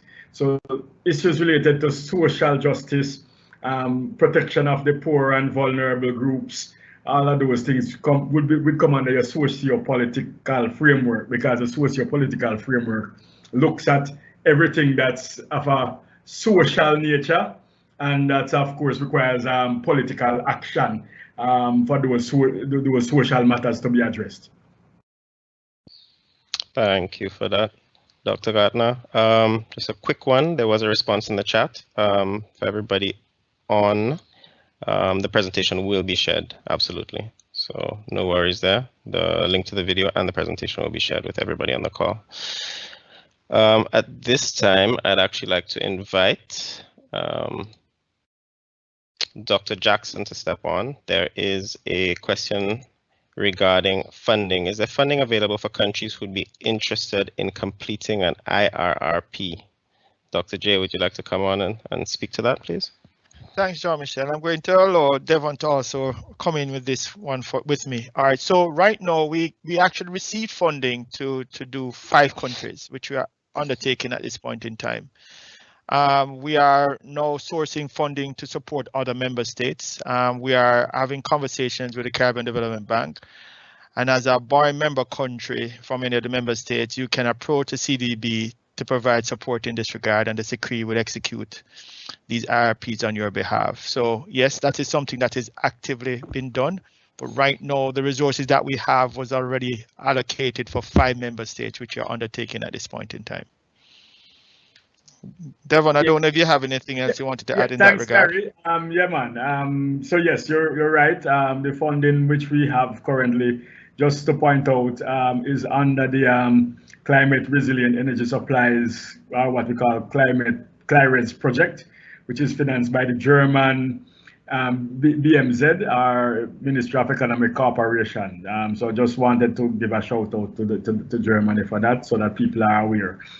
So that's what's supporting these 5 countries, and the 5 countries are the 5 countries are Belize, Guyana, Jamaica, St. Lucia, and Trinidad and Tobago. The hope is that we will be able to do all the countries. There is conversation happening now with the overseas, the overseas project of the EU. It's France expertise France, Gary. They were interested in supporting some of the OCTs. So like Montserrat and Cayman Islands and so on would qualify. And as you rightly said, CDB is also interested in supporting some of its BMCs, or borrowing member countries. And the final place that we are currently looking at in terms of some additional funding is that we are also looking at the European Union to see whether we can raise some more money under the 11 TDF, whether there are funds that may still be available under the 11 TDF, which is currently now drawing to a close. That if there are unspent funding, we can access some of those and use those in that regard.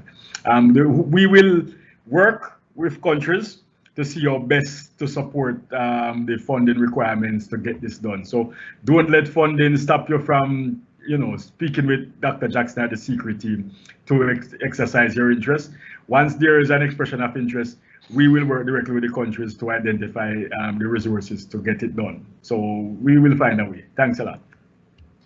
Yeah, gentlemen, thank you both for responding to that. I know that's an all-important question on everybody's mind now, particularly at this time.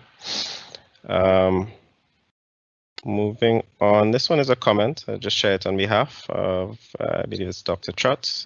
Dr. Gardner, you stated that we should move to a situation where mitigation and resilience building are, the term you use, walking down the aisle. In a sense, under the regional framework for building a climate resilient and low carbon development pathway for the Caribbean, RE and EE actions are promulgated. Indeed, we've developed a slogan for the Caribbean that mitigation is an essential part of our adaptation strategy. They are walking down the aisle. So just sharing that with the room. And Dr. Gardner, I don't know if you have anything to say in response to that. I think it's well articulated. No, Devil as always has put it in the best way possible. How could I compete with that? Agreed. Moving on to a question. We mentioned regional targets, but is there anything to be said for the targets associated with SDGs, those related to clean energy and climate resilience or action in particular? How do IRRPs support meeting those targets? Dr. Garner, this may fall in your lap because of your mention of regional targets. However, I do recall somebody else on the call. I know Danraj had a particular interest in alignment of SDGs during the time we were working on some of the goals with Guyana, so I wouldn't mind hearing from him as well. Gentlemen, please. Danraj, you want to start and then I go after? I think you should take the lead, sir. All right, thanks. Okay, so colleagues, let's put it this way. There are quite a number of different goals that exist for different things, and a lot of them walk back to energy. So we're talking about countries at the global level, they are the SDGs. We're talking about at the regional level, these energy targets under the CSRMs. And we're talking about at national levels, countries also have their own individual targets. The regional targets are really aggregated targets. The regional targets are not necessarily saying that each country must have this percentage in that sense. But what we are doing is looking into the national targets for the countries and rolling it up to see whether when we aggregate those national targets, we are able to reach those regional targets. So a 100% contribution from Barbados, a 10% contribution from Trinidad and Tobago, a 100% or close to 100% contribution from Guyana, a 30% contribution from Jamaica, which, you know, those things, when you aggregate them, may see us get into the 47% regionally. So it's not really to say every single country must achieve 47%. It's not that way. It's not a single target for each country. It's really an aggregated target that takes individual national targets and rolling them up to see what this is at regional level. And so we view the regional targets as something that supports national targets. And of necessity, we see this also rolling up into the SDG targets. Certainly on the energy access side, we have established what we call the CARICOM Energy Access Partnership. And we are going down the road of pushing for, as you know, pushing for the energy access for all, the access, sustainable energy access for all. Truth is that it's challenging because Haiti is in a difficult spot about that, but we are going to see how far we can go in meeting those SDGs with national actions in tow. So it's really trying, as I said, to find the best way of meshing what is national into what is aggregated as a regional arrangement and see how that can contribute to and allow us to, in a sense, provide our contributions to what is global. Thank you, Dr. Gartner. Danraj, would you like to step in and provide any insights on your interest in the SDGs and alignment with the IRRPs? Yes, and I'll share a screen. So let me know if you guys are seeing my screen. I'm just going to have to put it up. 1 second, Danraj. All right. Good. So we've been trying to drill down deeper into this whole story of SDGs and how they can be linked, or how we can link our IRRP KPIs with the SDGs.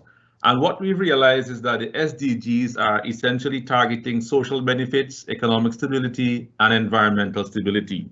So what we've done is that we have here listed, I know my screen is quite tiny, but let me know. So what we have here, we have essentially what are the KPIs, the various KPIs for the IRP, grouped accordingly under the heading of environmental sustainability and what I just mentioned here earlier. So what we've done essentially is link each one of these KPIs with the respective sustainable development goals. And what we've also found is that majority of the IRRP KPIs, they are linked with sustainable goal number 7. And we've also pulled something from the University of Murdoch that the sustainable development goal 7 is linked with the other goals as shown here. So essentially, this is our strategy of ensuring that our IRRP, or the IRRP, I should say, is aligned with the sustainable development goals.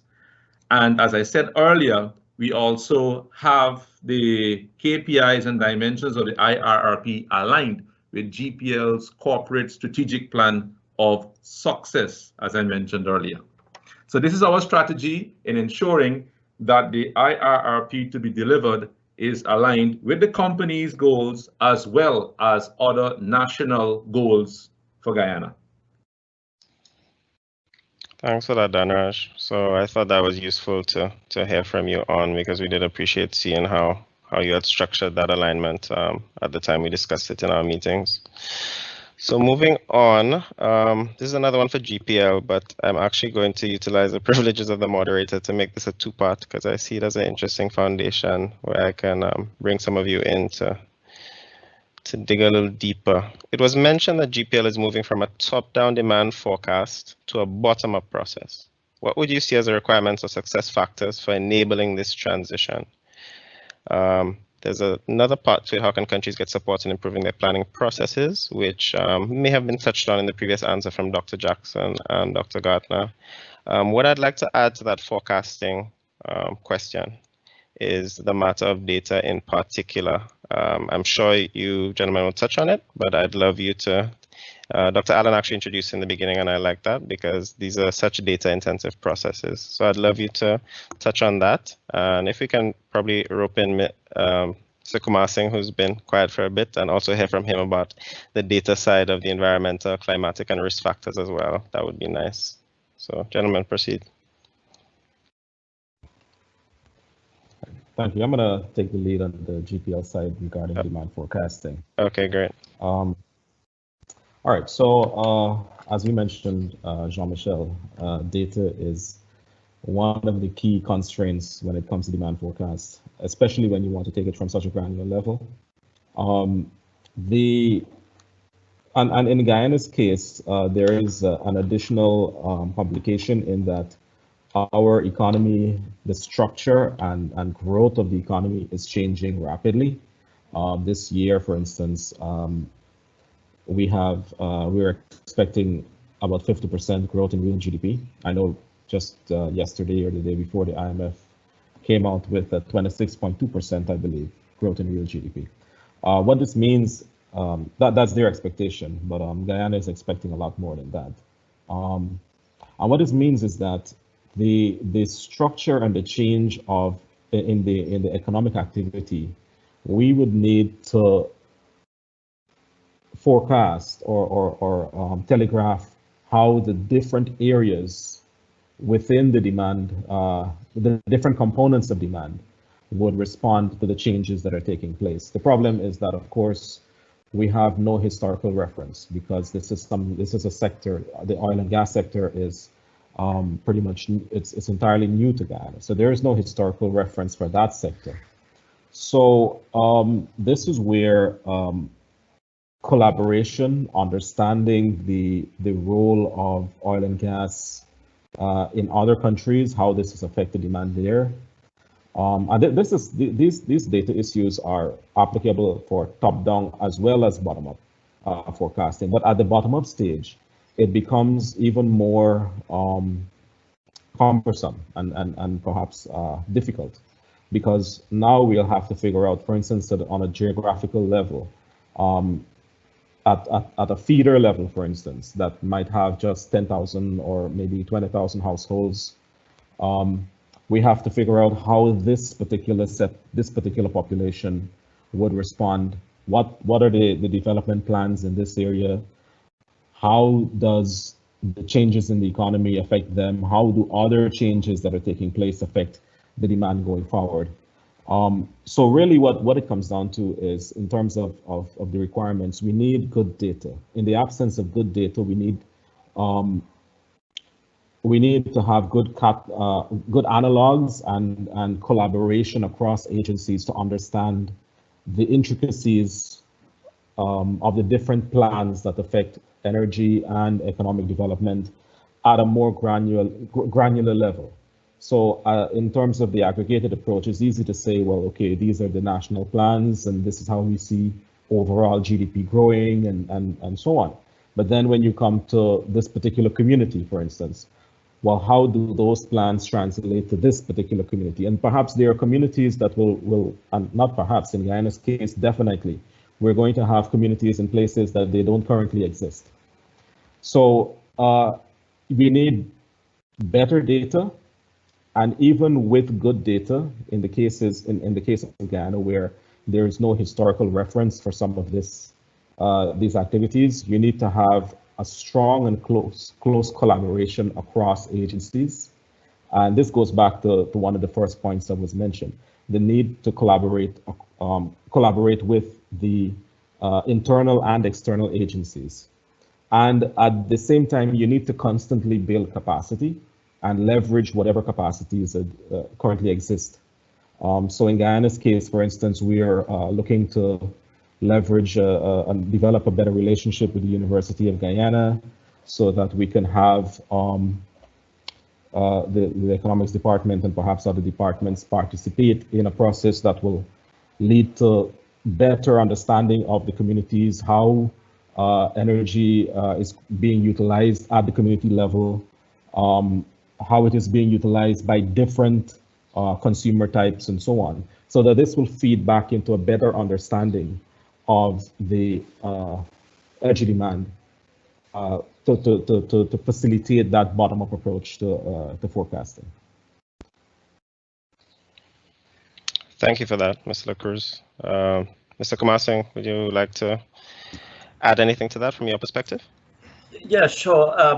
I think, well, I think across the region, we have recognized historically the data in all aspects from all perspectives is really a problem. But more than that, quality data. We heard Devon talk about getting data that is bankable for investments in renewable energy, including issues related to solar atlases, for example, or wind resource assessments for wind energy. So data on a whole from the environmental perspective is critical. But I think the need to now build quality data, because now is a good time to start, as with anything. Building quality data sets is critical. So getting a full understanding of the wind resources, for example, in a wind resource assessment for any country is critical, because investors will not investors use that as bankable data for guaranteeing, in a sense, their investment or giving confidence to the investment. Same with solar atlases, but to a lesser extent, because we live in the tropics and within Tropics of Cancer, Capricorn in any event, so we have fairly predictable levels of irradiance.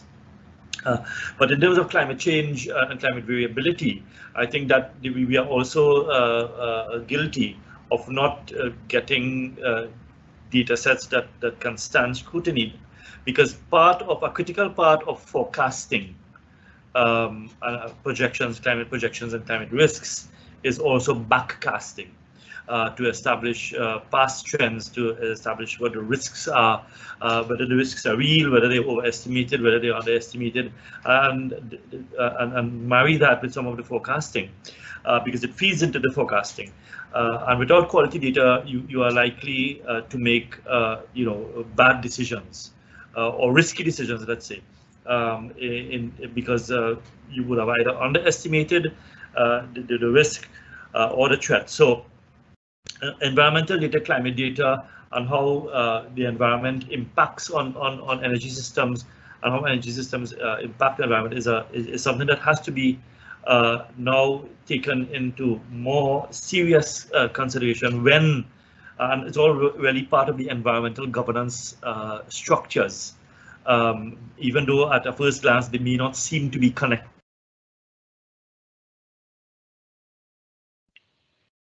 Hi, Kishan, you may have dropped off. I'm not sure if you can hear me. Okay, he may be experiencing some connection difficulties, but we thank him for... Hi, Kishan? Okay, I'm not sure what's going on with the connection, so we will move on to another question. I just want to, Kishan, if you can hear me, thanks. If I could just add I'm back. Yeah. Oh, Kishan back. Okay. Yeah, I saw when I was frozen, so I stopped talking. So part of the overall, okay. Thanks. Yeah, you didn't miss anything. Part of the overall environmental governance structure really is hinged on us and depends on a solid platform of quality data in all aspects, because no data is useless data, particularly so in the environmental field, because it provides for informed and confident decision making. Particularly when you have to consider those decisions, if those decisions are taken in the context of long-term resilience building for building climate resilience, or environmental management and environmental governance. So I think I made the point. It can't be stressed enough. But we really need to start doing some serious quality checks on the data that we collect, how we collect them, so that it can stand scrutiny and inform proper decision making as we go forward. Thank you.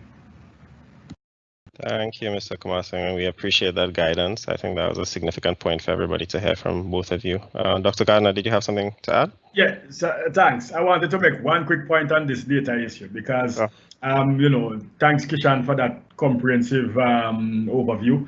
Because three things. One, the the view that we sometimes need to have policy guiding actions on the ground is always not necessarily the case. Sometimes it's the actions on the ground which guide the policy. And so what we are envisioning within the region is a dynamic feedback loop. And so the critical piece around being able to understand the performance of policy means it's also going to be necessary for us to collect and understand the performance of policy going forward. So we're not envisioning the old time process where a policy dictate is given and we simply just go and implement the policy that is being dictated without monitoring and evaluating the performance of the policy. So the issue of how we monitor and evaluate policies and their performance and feed that back into changes to the policy or structural adjustments to the policy is a critical one, and especially as Kishan said, where money is involved and where risk is involved within the context of climate and so on. That is going to be important going forward. The issue of backcasting is one that we need to figure out. I think there needs to be some, if you want to call it, some kind of a coalition of partners in respect to how it is we can unlock some of the data that exists out there, because there's a lot of data that exists out there, and we really need to figure out where it exists, figure out what is the quality of those data, clean what can be cleaned, and find a way to incorporate them into our existing data sets so that those backcastings can be done, because that's very, very critical, the backcasting, to how we work going forward. And the issue of therefore creating, in the case of energy, national energy statistics committees, which we are working on already with, being able to figure out, is one that we are exploring. We want to be able to, we have already done some critical things with energy in the region that we are now implementing where data is concerned. We have adopted the OLADE methodology that is based on the international recommended energy statistics methodology, IRRPs they call it. And so standardizing and systematizing how energy data is collected and treated is a big move that we have made. And we want to really ensure that member states are collecting data in the same way, managing their data in the same way, manipulating their data in the same way. So when you compare, for instance, renewable penetration from one country to the next, you're really comparing apples with apples and not apples with bananas. So the issue of standards for data is also a critical one that we must pay attention to. And the last point I want to make is that data drives up costs when we don't have good data, because when an investor comes in the country and has to spend resources and time to find data to make an investment decision, that changes the risk premium for our projects, that changes the cost for projects, and that's one of the reasons why we have such high transaction costs for many projects. That's why we are paying $3,200 per kilowatt for solar installation compared to $1,400 in other countries in the world, because investors have to spend a lot of time doing due diligence because of the absence of good quality data that would allow them to make their decisions. Thanks. Thank you, Dr. Gartner. That question surely spurred a lot of discussion, interesting discussion. Thank you all. I'll just stop here briefly. I'm aware and I'm thankful for the time already given to us by the presenters. I believe we have one or two more full questions and a couple comments. I just want to check in with my panel and make sure nobody has to leave right now. If they do, we fully understand and appreciate that. I think if you could give us 5 more minutes, our attendees number seems to be holding. It seems people are quite interested in this part of the seminar. So I invite any of you to just let me know if you can hang on for 5 more minutes to run through 2 more questions. And if you can, we'll just round off. Everybody okay? Yep. Good, thank you all. With no objections. 2 more questions. One is to our Guyanese compatriots on the call. Is there any serious consideration of offshore wind energy as a viable RE option for Guyana? With an extensive, shallow continental shelf, installation challenges should be minimal. Most importantly, power will be generated in close proximity to the coast where major population resides, and would considerably reduce the costs and challenges of a distribution system compared with hydro from the interior. Dhanraj, Errol, would you like to weigh in on this one, please? All right. So wind resource. We should know that wind resource is a very site-specific resource. So if we're speaking about offshore wind farm in the Atlantic Ocean, we have to take into consideration the wind profile that is available in the Atlantic Ocean. In these parts of the globe, you have more trade wind. And when compared with other wind profile or wind regimens that you have in the north and the south, you'll find that the trade winds are much more calmer and steadier. So in terms of an actual wind resource assessment for that particular area offshore Guyana, I am not certain if that was ever completed. But preliminary speaking, I don't think that the wind resource out there is going to be economically viable, considering the huge amount of investment, capital investment for establishing such a facility offshore of Guyana, and with regards to the energy production and energy consumption. So I'll pause there if there's any other follow-up question. Thank you, Dhanraj. I think that might cover it. And unfortunately, given the platform follow-up is a little bit difficult, we'd have to get it typed in. But thank you for that. And I'll just only add to what you've said that based on the entire structure of the IRRP, that is also a critical component of, a lot of the presenters have talked about evidence-based and analytical justifications and supporting activities for charting the way forward. So of course, that's something we're looking to. The IRRP is an iterative process. Energy planning should be an iterative process. And, as much as possible, we like to feed in the actual supporting analyses in there, including resource assessments, as Dhanraj has mentioned. So I just wanted to add that as some additional context and, supporting justification for doing proper energy planning. Okay, we do have another question that was on financing. I think it was touched on. I think that answer explained that one quite well from Dr. J and Dr. Gartner.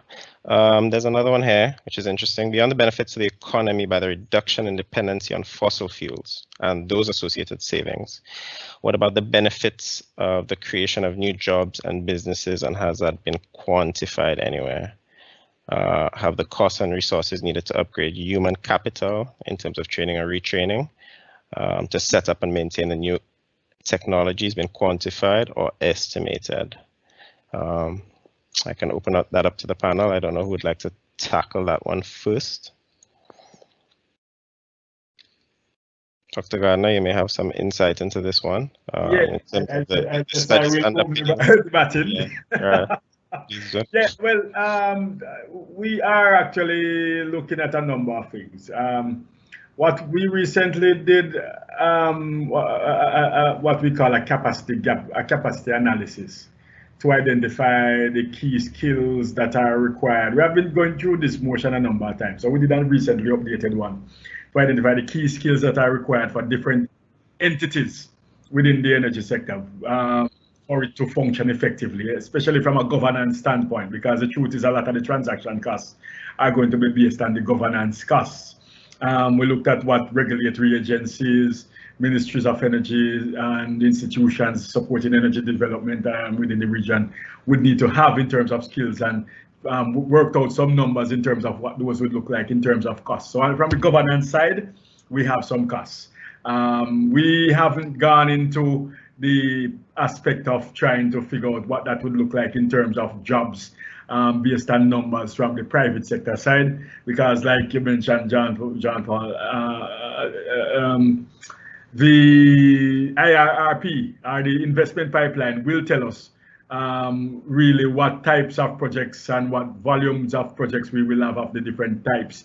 And that is how we are going to be able to make a realistic job assessment. So that is something that will emerge from the IRRP. But we have done it on the governance side, and the IRRP will allow us to be able to do similar work on the investment side once the investment plans emerge from the IRRPs.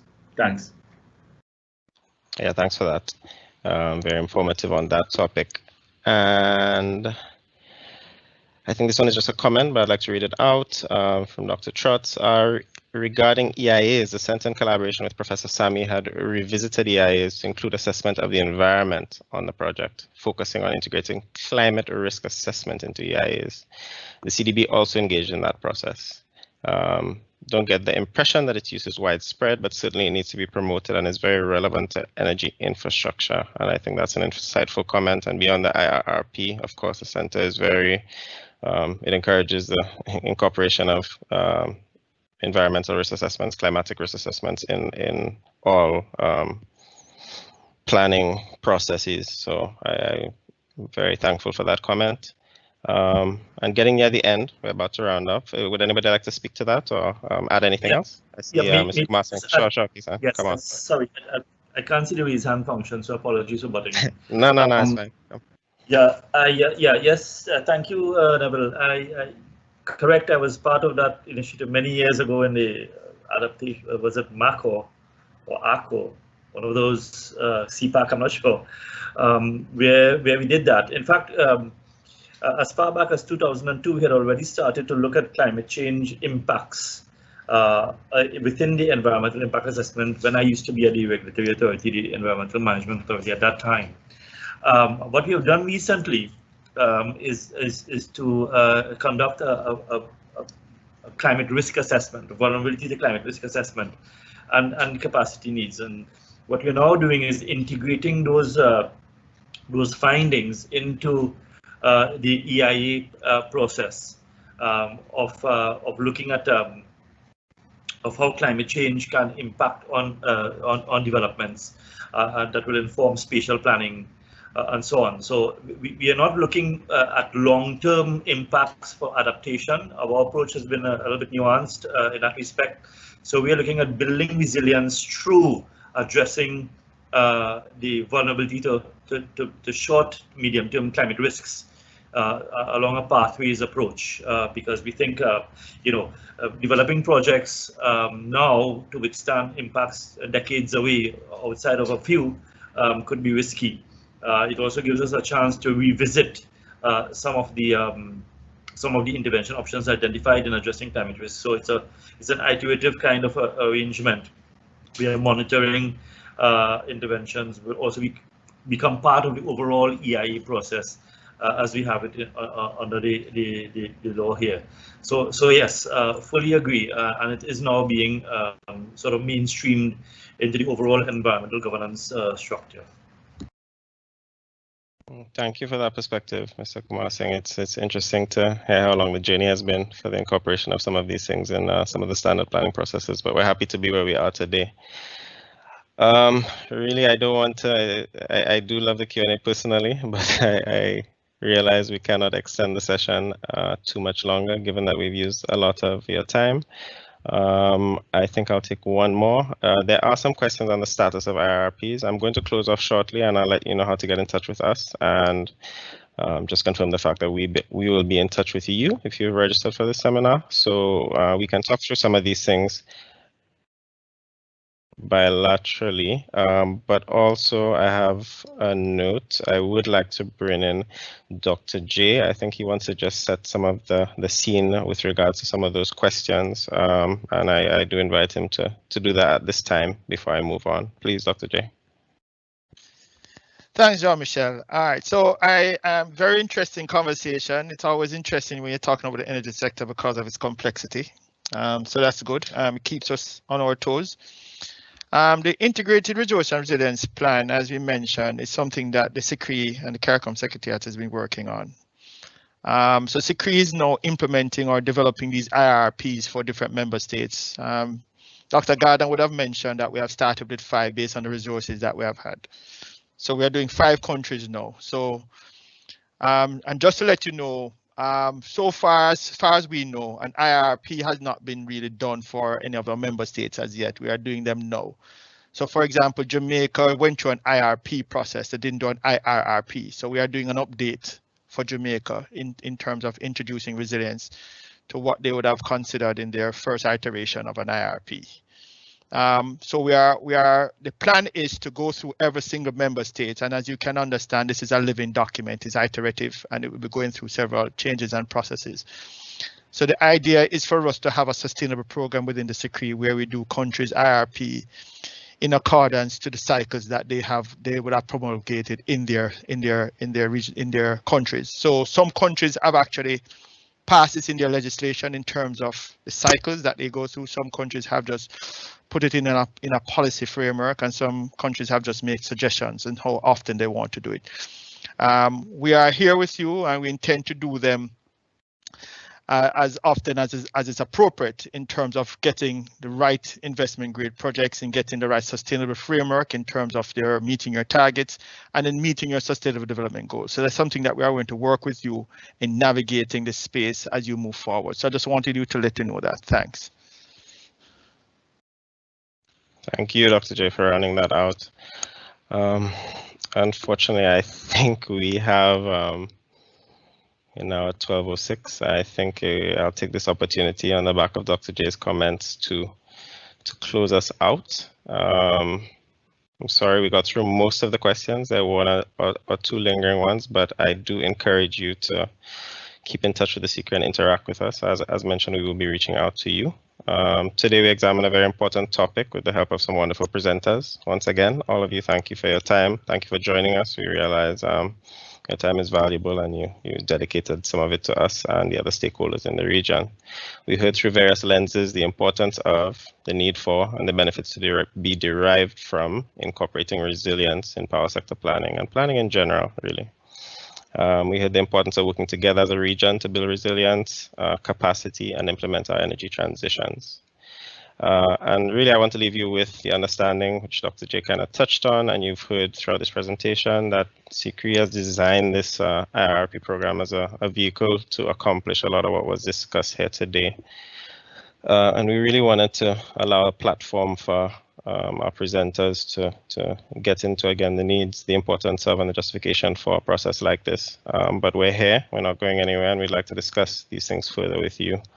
We see it as a vehicle for expansion of resilient energy planning in the region, for building our capacity as a region, for shifting the consideration to longevity of assets, sustainability, and least regret, not just a cost function, but resilience in the long term, sustainability in the long term, and definitely a more inclusive participatory approach to development of the sector. I'd just like to reinforce one of the things Dr. Gardner said, which was to give us a background of how the IRRP program came to be. Reinforce the fact that it comes from the request for it. The fact that it has been reaffirmed comes from the highest levels of the regional member states. And today we wanted to use this as an opportunity to spread the message and to filter that message down to a lot of you taking part in the actions on the ground. So we appreciate your presence here today. We hope it was insightful. Time is brief. We realized we couldn't go into everything we would have wanted to. And so we encourage you after this, should you have any questions, follow-ups, if you don't already know how to reach us individually, you can go to our website or reach out to us at resilience@ccree.org. All registrants can expect a follow-up from us. So, I mean, if you have nothing to write that down on, you don't remember it, don't worry about it. Once you're registered for this event, we will reach out to you and we will discuss with you further.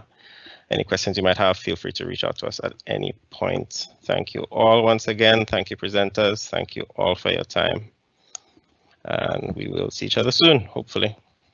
Thank you very much, everyone. It was a pleasure. Thank you. Thank you. Thank you, sir. And Kishan, I see you have changed appearance on me. Good to see you again. As always, and same here, Devon. All right. Hope all is well with you. Cheers.